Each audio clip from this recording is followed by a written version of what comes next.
Alright, so the first thing that you always have to do when you're making graffiti lettering is you have to sketch it out. And just sketch it out in capital letters.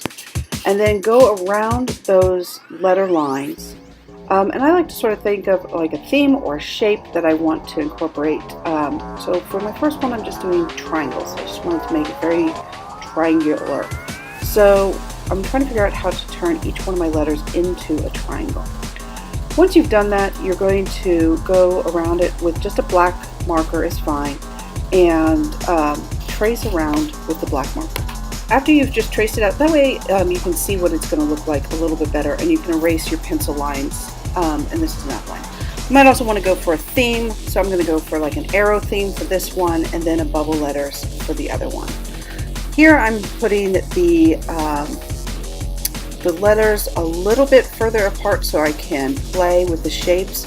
But when you do your final, you want to make sure that the letters are overlapping each other.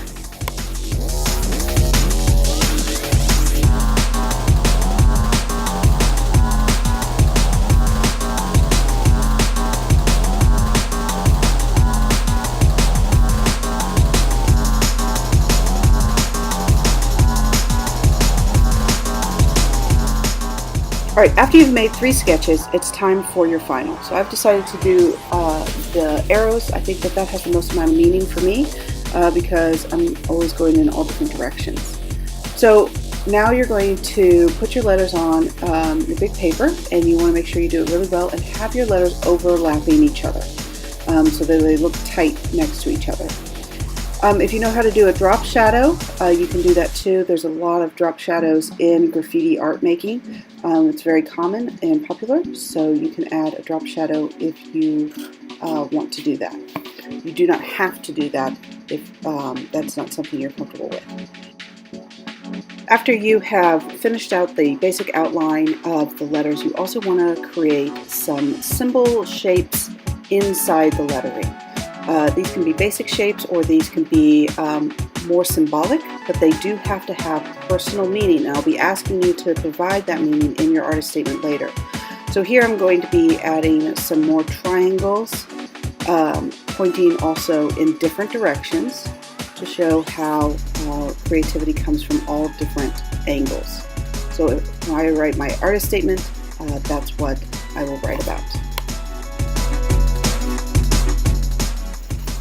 After you have that all drawn in, you're going to color only the symbol shapes, only the little shapes and details that you've put into your letters. You are not coloring in your whole letter with crayon.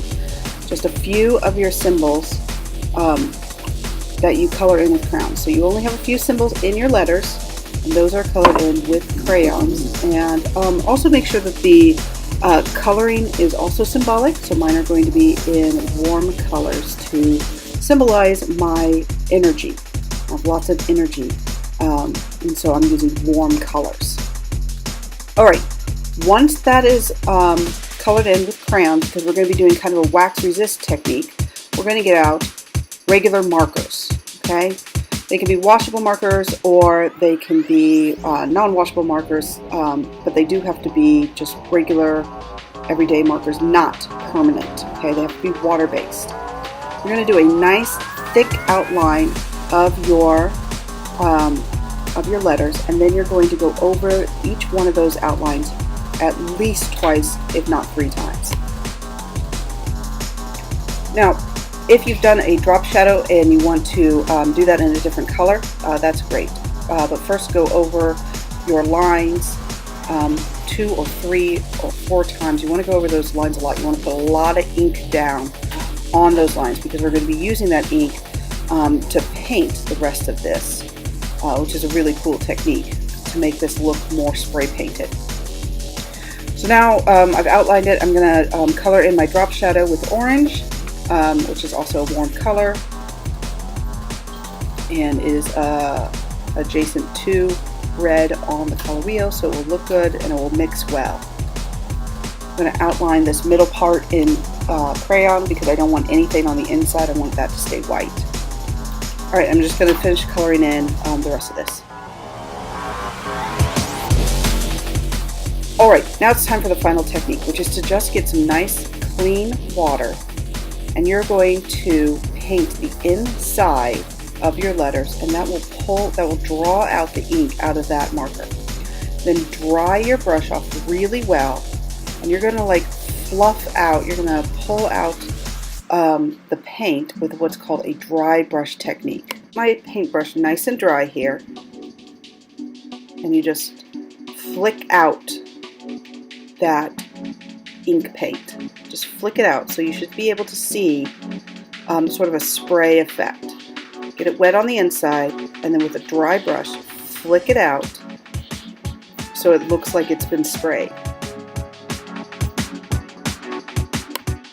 Alright, I'm going to zoom in really close so you can see what I'm talking about here.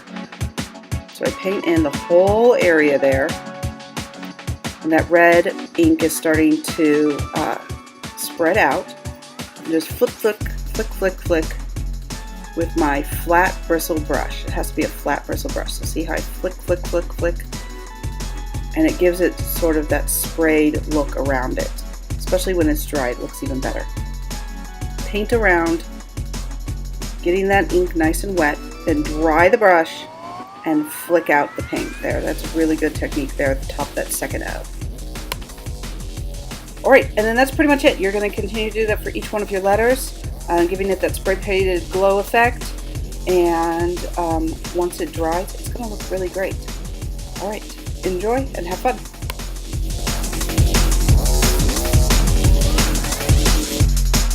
Hey, all you awesome teachers out there that are using and watching my videos, I appreciate your subscriptions. Please be sure to like my videos that you use in your classrooms. And if there's a lesson that you'd like to see me put on video, let me know in a message or in the comment section. Thanks.